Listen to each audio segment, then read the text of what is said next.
Bien, buenas tardes a todos y a todas. Como ustedes bien saben, Chile se ha caracterizado por tener una política exterior seria y responsable, y por lo mismo vemos con preocupación que la oposición o sectores de la oposición pongan en duda no solo lo que es una tradición republicana, sino que una institución ganada con años de trabajo de sucesivos gobiernos, independientes de su color político. Las giras internacionales para el fortalecimiento de las relaciones diplomáticas, para las agendas de trabajo, sobre todo lo que tiene que ver con materia económica o con cuidado del medio ambiente, son tareas de un jefe de Estado. Son instituciones consagradas y respetadas en nuestro país. Y por lo tanto, el llamado que hace nuestro gobierno es a no poner en riesgo esta institución republicana, a no poner en riesgo lo que son las facultades y responsabilidades de todo mandatario como jefe de Estado. Más cuando lo que necesitamos en nuestro país es seguir atrayendo las inversiones, favorecer el crecimiento económico, y para eso tanto la CELAC como las distintas agendas que va a sostener el presidente en la Unión Europea, a propósito de la última sesión que se realizó de la cumbre CELAC del 2015, es fundamental y trascendental para nuestro país. Por lo tanto, insistimos, no pongamos en riesgo las instituciones republicanas, no pongamos en riesgo lo que son las facultades de un jefe de Estado respecto a la política internacional, porque juntos y juntas, en ese esfuerzo compartido de respetar estas instituciones, logramos avanzar en la profundización de nuestra democracia y en el desarrollo del país.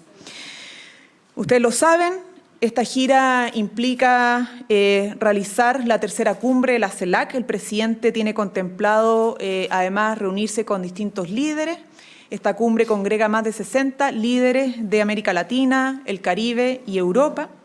Y además tiene una agenda específica con los países de España, Bélgica, Suiza y Francia para atraer inversiones en sectores relevantes para nuestra economía. Es una agenda internacional fundamental para nuestro país. Pero mientras el presidente trabaja en Europa, desde Europa, por el futuro de Chile, acá seguimos también avanzando en varios asuntos que son importantes. Me gustaría mencionar 6 buenas noticias de esta semana. Hoy debiese despacharse el proyecto de ley para reintegrar a casi 1.100 funcionarios y funcionarias de Carabineros en retiro. Ustedes saben que para poder atraer a más funcionarios y poder tener más carabineros en nuestras calles, que los necesitamos en distintas zonas de nuestro país, se requiere de un proyecto de ley de esta envergadura y esperamos poder despacharlo el día de hoy. Van a ser alrededor de 1.100 funcionarios y funcionarias que se van a sumar a las tareas de esta institución, o sea, las tareas policiales. Una muy buena noticia, sin lugar a dudas, para nuestro país. En segundo lugar, este martes va a sesionar por primera vez la Comisión Asesora sobre el Fenómeno de la Desinformación. Va a iniciar su trabajo al alero del Ministerio de Ciencia, Tecnología, Conocimiento e Innovación. En tercer lugar, también este martes esperamos que se despache el proyecto que moderniza el sistema de compras públicas justamente para mejorar los estándares de probidad y transparencia en el Estado. A propósito de la agenda de probidad y transparencia, esto también va a ser una muy buena noticia de despacharse el día de mañana este proyecto de ley. Además, también va a comenzar la votación en particular de la reforma de pensiones en la Comisión de Trabajo de la Cámara de Diputados y Diputadas, una reforma que es central para nuestro gobierno para mejorar las pensiones de los actuales jubilados y jubiladas y, por lo tanto, que avance, a pesar de las críticas, a pesar de las dificultades, también es una muy buena noticia para nuestro país. En quinto lugar, el día miércoles va a comenzar la cuenta regresiva para los 100 días, regresiva de los 100 días para el inicio de los Juegos Panamericanos Santiago 2023. Ustedes saben que es el evento multideportivo más importante que se ha organizado en nuestro país. Y con este hito, se va a iniciar la venta de entradas en punto ticket, que estarán entre 4.600 y 9.200 pesos, o que además para mayores de 60 años y menores de 18 años la entrada va a ser gratuita. Es importante recordar aquello. Y por último, este jueves además se van a entregar los vehículos para acercar los servicios del registro civil a zonas alejadas y a aquellas ciudades que tienen alta congestión de las oficinas del registro civil. Esto en la línea que nos ha mandatado el presidente de poder acercar mucho más al Estado a la ciudadanía, ¿no? Y uno de los trámites principales que realizan nuestros compatriotas y nuestras compatriotas es en el registro civil. Por lo tanto, esto nos va a permitir, obviamente, agilizar muchos trámites, acercarnos a zonas rurales, a zonas periféricas y también en aquellas ciudades donde las oficinas están altamente congestionadas, poder contribuir a descongestionarlas. Quisiéramos también mencionar un recordatorio fundamental. Uno de los proyectos más emocionantes y más bonitos que hemos logrado aprobar en el último periodo es el proyecto de la Ley TEA, que ha contado con un apoyo transversal en el Congreso Nacional, que ha sido no solo promovido por las agrupaciones de familiares de niños, niñas y adolescentes o personas con el trastorno espectro autista, sino que también por distintos grupos de la sociedad civil, y ha sido altamente valorado su aprobación. Y por eso queremos recordar a todos los sostenedores o a las sostenedoras de establecimientos educacionales de nuestro país que la Ley TEA lo que busca es asegurar el derecho a la igualdad de oportunidades y a resguardar la inclusión social de niños, niñas, adolescentes y adultos con trastorno del espectro autista, eliminando además cualquier forma de discriminación. Una ley tiene sentido no porque esté bien redactada o bien articulada. El mayor sentido de una ley es que sea adecuadamente implementada y que sea respetada por la sociedad. Y por eso que el presidente nos ha pedido recordarles a todos los organismos y particularmente a los sostenedores de nuestro país, a los establecimientos educacionales, a respetar la inclusión, a promover la inclusión, a eliminar todo tipo de discriminación a cualquier persona, pero especialmente a estos niños, niñas y adolescentes que en nuestro país se registran más de, si mal no recuerdo, 18.000, que están y que han sido diagnosticados con el trastorno espectro autista. Se merecen nuestro respeto, son parte fundamental de nuestra sociedad, tienen derecho a ser incluidos y, por cierto, no pueden ser discriminados. Y en ese sentido, también queremos recordarle a las familias, a las personas que habitan en nuestra patria que frente a discriminaciones, frente a expulsiones arbitrarias de estos niños, niñas y adolescentes, hay mecanismos para denunciar. Y está la Superintendencia de Educación, pero también tenemos una página donde pueden acudir para realizar las denuncias, que es atencioncie.supereduc.cl. Es importante que ocupemos las herramientas con las que cuenta el Estado a propósito de los avances legales para justamente hacer valer los derechos que tanto nos ha costado ganar y conquistar en nuestro país, como en este caso el respeto a las personas con trastorno espectro autista. Y por último quisiéramos recordar como gobierno que mañana se conmemoran, bueno, además de ser el Día de los Periodistas y las y los periodistas, se conmemora los 50 años de la nacionalización del cobre. Esto es un hecho fundamental y muy importante en la historia de nuestra patria. Cuando hablamos de la soberanía económica, la soberanía política, cuando hablamos de respetar nuestras tradiciones, cuando hablamos de valorar nuestras riquezas culturales, territoriales, folclóricas, como también de los recursos naturales, hablamos del día en donde se nacionalizó el cobre, porque fue ampliamente además respaldado por los distintos sectores políticos de esa época. Y es importante recordar esa fecha porque también nos hace pensar cómo seguimos no solo protegiendo y defendiendo nuestros recursos naturales y particularmente los recursos minerales, sino que cómo hacemos o promovemos el desarrollo de industrias sostenibles y que nos permitan generar un modelo de desarrollo que nos traiga riqueza al mismo tiempo que cuide nuestro entorno. Y para eso está el día de hoy promoviendo nuestro gobierno la Estrategia Nacional del Litio, porque a partir de los buenos ejemplos de nuestra historia también podemos pensar nuestro presente y mejorar nuestro futuro para un desarrollo más sostenible, donde la riqueza sea bien distribuida y la extracción de riqueza no genere perjuicios para nuestra comunidad. Preguntas.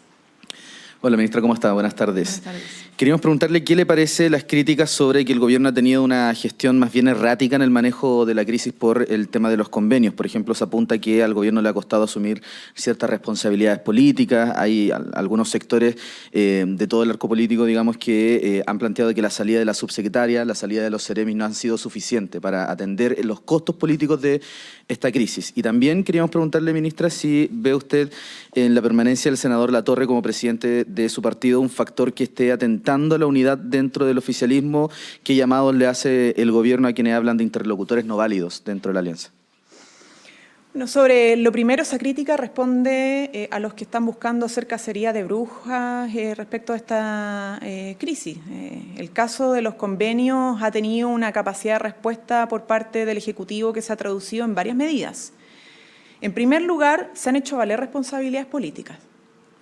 En segundo lugar, se han instruido investigaciones sumarias y sumarios administrativos cuando se ha detectado posibles irregularidades en el uso de los recursos públicos o que puedan vulnerar las normas que establecen nuestros estatutos.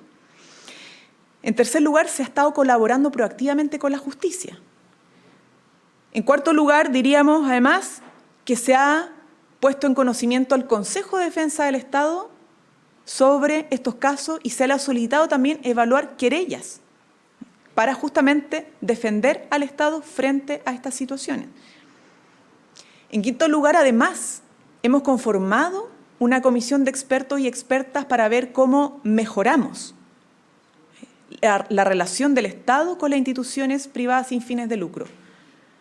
Porque aquí no se trata solo de perseguir la verdad, de hacer que los responsables asuman sus responsabilidades administrativas, políticas o judiciales, cuando corresponda, ¿cierto?, en colaboración con la justicia, sino que también cómo prevenimos que esto no vuelva a pasar y cómo mejoramos en la línea de modernizar nuestro Estado la relación del traspaso del Estado con las instituciones privadas cuando se traspasan recursos que son del Estado a colaboradores privados. No olvidemos que en nuestro país el Estado no hace todo directamente. Muchas de las cosas las realiza a través de privados. Las construcciones de vivienda, ¿cierto? En algunos casos la atención a niños, niñas y adolescentes. En este caso, a propósito de lo que realiza el Ministerio de Vivienda, la habilitación de campamentos. En otros casos, otras materias. Y lo hace a través de licitaciones públicas, lo hace a través de convenios de transferencia u otras modalidades. Por lo tanto, la tarea fundamental no es solo buscar justicia, sino que también cómo hacemos que este Estado sea un Estado más transparente, más eficiente y que haga que los recursos públicos sean gestionados directamente por el Estado o a través de privados, lleguen a donde tienen que llegar y de la manera más ágil posible. Porque eso es lo que también busca la ciudadanía, ¿no? Que el Estado los acompañe, que el Estado no sea excesivamente burocrático, pero que cuando se va a gastar, se gaste donde hay que gastar.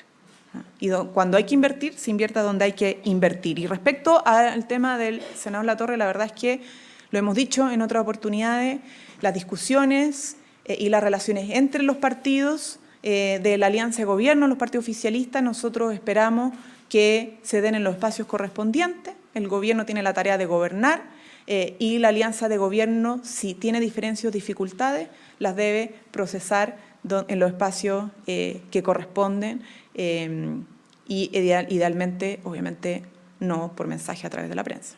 Eso mismo, ministra. ¿Le genera alguna preocupación al gobierno cómo se está desarrollando la conversación, el debate dentro de la alianza, por ejemplo, que se plantea interlocutores no válidos, entendiendo de que claramente la militancia es la responsable de quién es su representante, ¿no? Pero ¿hay una preocupación del gobierno en torno a cómo se ha dado este debate dentro de la alianza?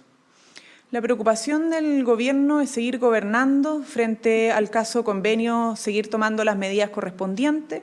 Creemos que hemos adoptado varias y de hecho vamos a estar avisando cada vez que sea necesario sobre los avances de tanto las investigaciones que llevamos internamente, ¿cierto? Como luego serán los resultados de la comisión de expertos y expertas sobre probidad Y respecto a la alianza de gobierno, que francamente se avance en las tareas que son propias de ser coaliciones de gobierno, ¿no? Que es poder contribuir, que es poder resolver las inquietudes, que es poder resolver las diferencias en los espacios que corresponden y centrarnos en lo que necesita Chile, lo que necesita nuestro país, que es básicamente que estemos a la altura de las circunstancias y que cumplamos con nuestros compromisos.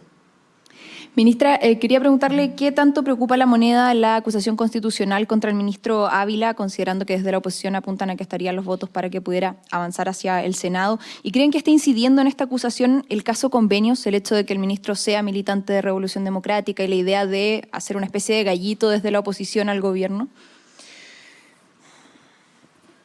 Nosotros como gobierno creemos que todos los que estamos en política tenemos que demostrar estar a la altura de lo que es hacer política, la alta política, y no jugar a la pequeñez política.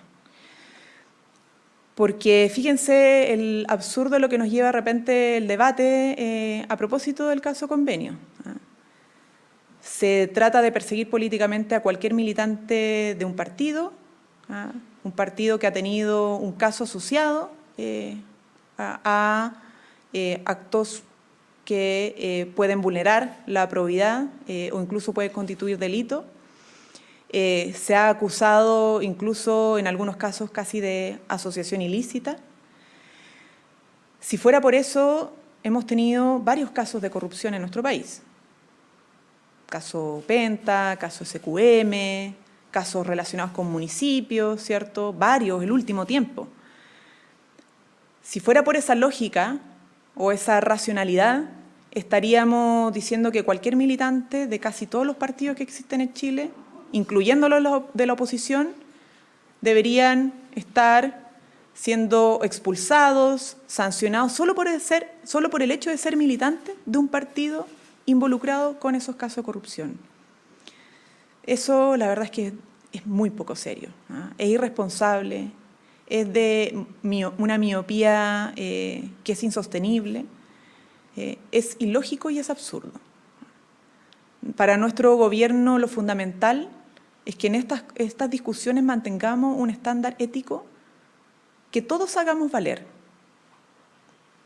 porque también sería muy absurdo exigirle mayores estándares al sector político al frente y uno mismo no dar el ejemplo con altos estándares de actuación frente a estos hechos. Entonces, lo que creemos como gobierno que espera la ciudadanía frente a estas discusiones es que todos nos comportemos como corresponde, que frente a los hechos de corrupción o posible corrupción facilitemos las investigaciones, colaboremos con la justicia, sancionemos políticamente cuando haya que sancionar y no sea utilizado por el sector que sea como cacería de brujas para ganar un gallito político y dar golpes coyunturales. Y lo mismo aplica en este caso, ¿no? Esperamos que el argumento no sea ese, porque por lo que hemos visto y analizado de la acusación constitucional contra el ministro Ávila, no hay argumento político jurídico que lo sostenga. Esto es una acusación constitucional que se ha inspirado en la homofobia y la discriminación. En la homofobia y la discriminación. No hay una línea de esa acusación constitucional que tenga sustento político y jurídico.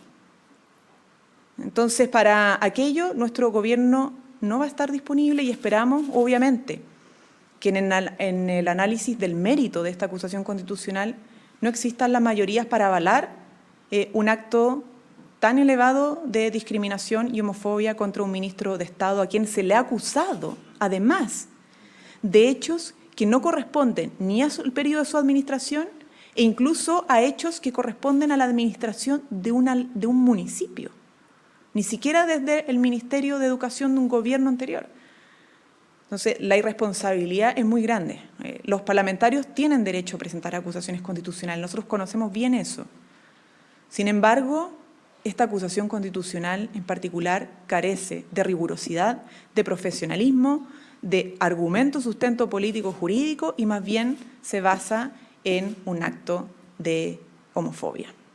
¿Y creen en esa relación que el caso convenios específicamente esté afectando? Es que nosotros no vamos a alimentar ninguna relación que sea de una pequeñez política como esa. No sé quién ha levantado ese argumento. Si pudiera conocer los nombres particular que han dicho que la acusación contra el ministro Ávila es para hacer pagar a un partido político por acciones de inescrupulosos en particular, o hacer pagar a un ministro de Estado por acciones de inescrupulosos en particular, creo que habla de el estándar ético de la persona que ha levantado ese argumento. Ministra, hoy día Patricio Fernández en T13 Radio dijo: yo lo que he recibido por parte del gobierno es que el gobierno mantiene la línea trazada, la línea que fuimos trabajando en este tiempo intacta. Si fue justamente esa línea la que molestó a las organizaciones de derechos humanos, ¿por qué el gobierno va a insistir en ese camino? La línea la hemos dado en reiteradas oportunidades a través de esta misma vocería, lo ha dicho el presidente de la República, lo ha dicho nuestros distintos ministros de Estado. Respecto a los 50 años del golpe cívico-militar, es un momento para conmemorar, para reflexionar y para poder ser muy categóricos y categóricas en que no hay nada, absolutamente nada, que pueda justificar el golpe de Estado ni las violaciones sistemáticas a los derechos humanos de nuestros compatriotas durante lo que fue el periodo tan oscuro de la dictadura. Las violaciones a los derechos humanos partieron en el mismo momento en que se ejecuta el golpe de Estado en nuestro país. No hay razón y no hay espacio para relativizar eso. Y eso ha sido la línea de nuestro gobierno de manera permanente. Y por eso también es que nos preocupa, como lo dijo nuestra ministra del Interior el día de ayer, que no se haya salido inmediatamente a cuestionar o a explicar los dichos de un parlamentario en particular que explícitamente vino a decir que justificaba un golpe de Estado, porque quien justifica el golpe de Estado en nuestro país hace 50 años es una persona que perfectamente puede justificar un golpe de Estado hoy o mañana. Y eso es grave no solamente para la historia de nuestro país, para las víctimas de la dictadura cívico-militar, sino que también es grave y es preocupante para la actual generación y los que vengan. Porque esto no se trata solo del pasado, se trata del presente y del futuro. Se trata de cómo nosotros comprendemos la importancia que tiene la defensa de los derechos humanos y de nuestras instituciones democráticas, independiente del contexto que sea. Si hay personas que no entienden la importancia de ese principio universal y fundamental de toda civilización humana, entonces son personas que también ponen en riesgo las instituciones democráticas de hoy y del futuro. Ese es el problema central de esta discusión. Y por eso hemos sido muy enfáticos y enfáticas también en señalar lo importante que es que la juventud y las actuales generaciones se involucren en este debate. Que nadie se compre el cuento de que porque no vivieron la dictadura cívico-militar no tienen derecho a opinar. Muy por el contrario, con mayor razón, la juventud tiene que estar plenamente despierta y consciente de lo importante que es conocer su historia, así como conocimos la historia de la independencia de Chile. Conocer la historia de los últimos 50, 60 años y sobre todo la importancia de la protección de nuestra democracia y los derechos humanos. Porque solo así entendemos lo importante que es defender lo que tenemos ahora en el presente. Y cómo garantizamos que esto no se vuelva a repetir ni para nosotros, ni para nuestros hijos, hijas, nietos y nietas. Entonces, no caigamos en esta división absurda generacional que solo busca debilitar nuestra democracia y tampoco caigamos en esta separación absurda de lo que el pasado pasó, ahora solo miremos al futuro, no, porque memoria, presente y futuro están absolutamente relacionados. Muchas gracias.